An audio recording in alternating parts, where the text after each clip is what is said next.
Hello guys, welcome back to solution Mitra. So दोस्तों, आज का हमारा क्वेश्चन है the distance travelled by a body in moving from rest, what is the ratio between distance travelled in 1 second and 3 second. So कह रहा है कि distance travelled by a body in moving from rest, यानी कि एक body है जो rest से चलना शुरू करती है। तो कह रहा है कि उसका जो डिस्टेंस ट्रेवल का रेशियो होगा 1 सेकंड और 3 सेकंड का, वो हमें फाइंड करना है। सबसे पहले तो आप जानते हो कि nth टाइम इंटरवल में किसी ऑब्जेक्ट द्वारा चली गई डिस्टेंस क्या होती है, एस एन बराबर क्या हो जाती है आपकी, U plus A by two two N minus one, जहाँ पे एन क्या है, nth टाइम इंटरवल है, चाहे वो 1 सेकंड, 1 घंटा, 10 घंटा, जितने में भी पूछ रखा होगा। तो जैसे मुझे 1 सेकंड यानी कि पहले सेकंड में कितनी डिस्टेंस कवर की है वो देखना है, तो एस वन कितना हो जाएगा हमारी, वो हो जाएगी यू। तो इनिशियली कहाँ से शुरू हुआ, रेस्ट से शुरू हुआ, यानी कि इनिशियली इसकी जो हमारी वेलोसिटी रही होगी जीरो रही होगी। रेस्ट का मतलब है कि रुका हुआ था वो, तो जीरो रही होगी, तो ये तो जीरो हो गया, plus A by to. Acceleration का कुछ दे रखा है, कॉन्सेप्ट नहीं दे रखा है, तो ए को ए ही रहने दो, ए बाई टू।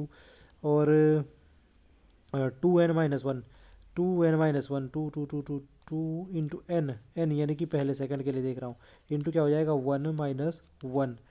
ठीक है, एक्सेलरेशन का कॉन्सेप्ट बोला था ना मैंने। एक्सेलरेशन का कॉन्सेप्ट यहाँ पे वैसे ये है कि जो हमारा ये है यूनिफॉर्मली एक्सेलरेटेड है, यानी कि पूरी की पूरी जो डिस्टेंस है वो एक जैसे एक्सेलरेशन से कवर कर रहा है, यूनिफॉर्म एक्सेलरेशन से। अगर एक्सेलरेशन यूनिफॉर्म ना हो फिर दिक्कत आ जाएगी ये फॉर्मूला लगाने में, ठीक है जी, क्योंकि ये यूनिफॉर्म एक्सेलरेशन के लिए होता है। तो ये हो गया हमारा, यहाँ से हमें क्या मिल रहा है, ए बाई टू, और टू माइनस वन क्या हो जाएगा, वन, तो ए बाई टू ही मिल रहा है, एस वन।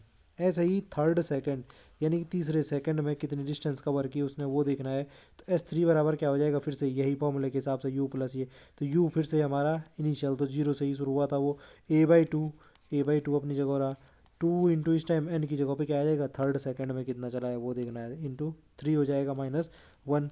अब ये कितना हो गया, ये यहाँ से हो गया हमारा तीन दूनी छः में से गया पाँच, तो 5/2 ए हो गया। क्या हो गया, ये 5/2 ए हो गया। अब देखो, हमें बोल रखा था कि हमें रेशियो फाइंड करना था पहले सेकंड और तीसरे सेकंड में चली गई दूरी का। तो क्या हो जाएगा वो, एस वन को किससे डिवाइड कर दो, एस थ्री से रेशियो लेना है, तो एस वन कितना है हमारा, ए बाई टू को डिवाइड करना है एस थ्री, एस थ्री कितना आया था, 5/2 ए। यहाँ से ये सिंप्लीफाई करके हमारे पास क्या बच रहा है, ये बच रहा है आपका 1/5, यानी कि हमारा जो रेशियो आ रहा है एस वन और एस थ्री का, वो आ रहा है 1/5। ऑप्शन नंबर सी क्या है, राइट आंसर है। तो इस प्रकार से जो ये कॉन्सेप्ट था वो हम देख सकते थे कि किस प्रकार हम इसको रेशियो जो है हमारा डिस्टेंस का वो निकाल सकते थे। आई होप जो ये कॉन्सेप्ट आपको समझ में आया होगा। अगर आपको वीडियो पसंद आई तो प्लीज़ वीडियो को लाइक करना ना भूले और चैनल को सब्सक्राइब करना ना भूले, ताकि हमें इसी प्रकार का जो कंटेंट है वो बनाने का मोटिवेशन मिलता रहे। तो फिर मिलते हैं किसी नए टॉपिक के साथ, तब तक के लिए bye bye and take care.